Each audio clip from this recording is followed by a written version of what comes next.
Friends, welcome to our channel. இது உங்கள் real life. இன்றைக்கி நம்ம என்ன டிஷ் பார்க்க போகிறோம் அப்படின்னா ரசம் தாங்க.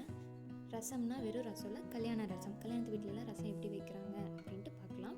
அதுக்கு தேவையான பொருட்கள் என்னென்ன அப்படின்னா, ஒரு கட்டி பூண்டு, 4-5 பல் வெங்காயம், ஒரு கை கொத்தமல்லி, 4 வரமிளகாய். இது வந்து நான் காரத்துக்கு ஏற்ற மாதிரி எடுத்திருக்கேன், நீங்கள் கூட்டிக்கோங்க குறைச்சிக்கோங்க. ஒரு கை கருவேப்பிலை, தேவையான அளவு சீரகம், தேவையான அளவு மிளகு. இதில் வந்துட்டு ரொம்ப முக்கியமான இன்க்ரீடியன்ட் பார்த்திங்கன்னா ஒரு ஸ்பூன் கொத்தமல்லி. இந்த கொத்தமல்லி வந்துட்டு நல்ல ஃப்ளேவர் கொடுக்கும் ரசத்துக்கு. ஸோ இதை வந்து நீங்கள் கண்டிப்பாக ஆட் பண்ணிக்கோங்க, மறந்துடாதீங்க. கொத்தமல்லி ஆட் பண்ணி இது ஒரு சைடு எடுத்து வச்சிடலாம். இப்போ ஒரு பவுலில் ஒரு கை, அதாவது ஒரு லெமன் சைஸ் புளி ஊற வச்சிடலாம். இது வந்து ஒரு லெமன் சைஸ்க்கு கொஞ்சம் அதிகமாக இருக்குது. இந்த சைஸுக்கு வந்துட்டு நான் 2 தக்காளி எடுத்திருக்கேன். நீங்கள் வந்துட்டு தக்காளி வந்து புளிக்கு ஏற்ற மாதிரி எடுத்துக்கோங்க. இதே புளி வந்துட்டு கொஞ்சம் அதிகமாக இருக்குது அப்படின்னா நீங்கள் 3 தக்காளி எடுத்துக்கோங்க. இப்போ நான் 2 தக்காளி எடுத்து 4 ஸ்லைஸ் பண்ணி அதை வந்து தண்ணியில் வந்து சோக் பண்ணி வச்சுருக்கேன்.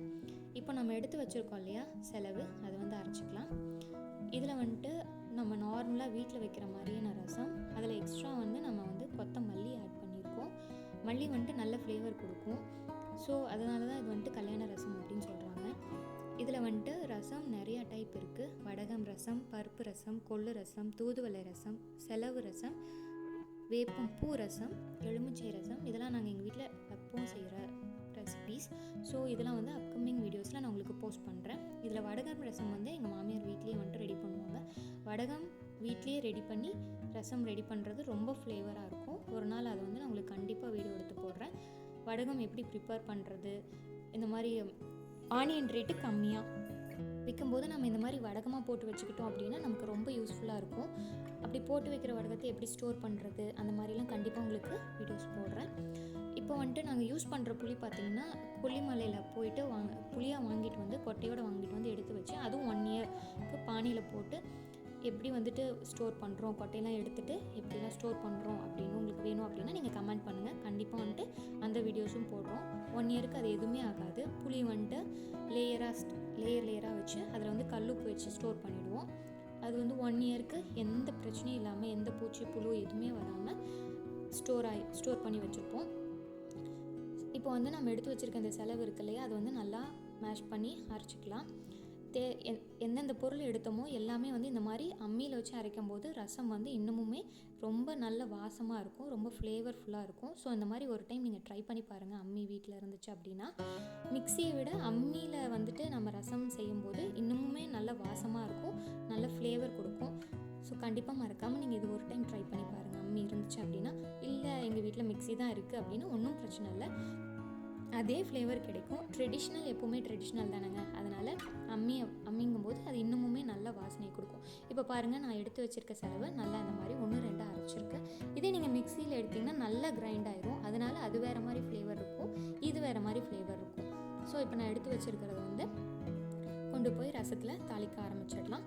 இப்போது ஒரு பேனில் தேவையான அளவு எண்ணெய் விட்டுட்டு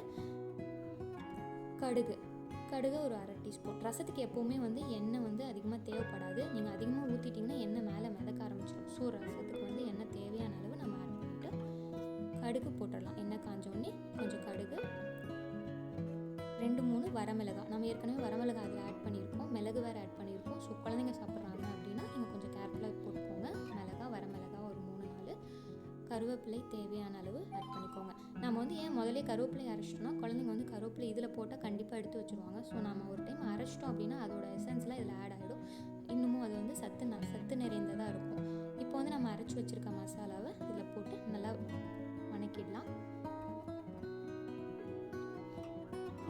நல்லா டீப் ஃப்ரை பண்ணணும் அப்படின்னு அவசியம் இல்லை, ஷாலோ ஃப்ரை பண்ணாலே போதும். சும்மா அது வணங்கினா போதும், அதோட பச்சை வாசனை போனால் போதும். இப்போ பெருவெங்காயத்தூள் வந்து ஆட் பண்ணிக்கலாம். இது வந்துட்டு ரொம்ப டைஜஷனுக்கு நல்லது, அதனால தான் நம்ம பெருவெங்காயம் ஆட் பண்ணுறோம். உடம்புல இருக்க டைஜஷன் ஆகாமல் ஏதாவது பிரச்சனை இருக்குது அப்படின்னா பெருவெங்காயம் ஆட் பண்ணிக்கோங்க. இன்னும் கொஞ்சம் எக்ஸ்ட்ரா கூட ஆட் பண்ணிக்கோங்க. மஞ்சள் தூள் பார்த்திங்கன்னா ரசத்துக்கு நல்ல கலர் கொடுக்கும். ஸோ அதனால் நான் வந்து ஒரு 1/4 டீஸ்பூன் மஞ்சள் தூள் ஆட் பண்ணிக்கிறேன். இப்போ நம்ம கரைச்சி வச்சுருக்கோம்ல புளி, அதை வந்து ஃபில்டர் பண்ணி எடுத்துக்கலாம். நல்லா ஃபில்டர் பண்ணிக்கோங்க. ஒரு சில புளியில் அடியில் வந்துட்டு கல் இல்லைன்னா மண் கூட இருக்கும். ஸோ ரொம்ப டீப்பாக வந்து நீங்கள் ஃபில்ட்ரு பண்ணணும்னு அவசியம் இல்லை. ஒன்ஸ் ஃபில்ட்ரு பண்ணி ஒன்ஸ் நல்லா ஃபில்ட்ரு பண்ணிங்கனாலே போதும். இப்போ தேவையான அளவு உப்பு ஆட் பண்ணிக்கோங்க, தேவையான அளவு கொத்தமல்லி. ரசம் கொதிச்சிச்சின்னு பார்க்க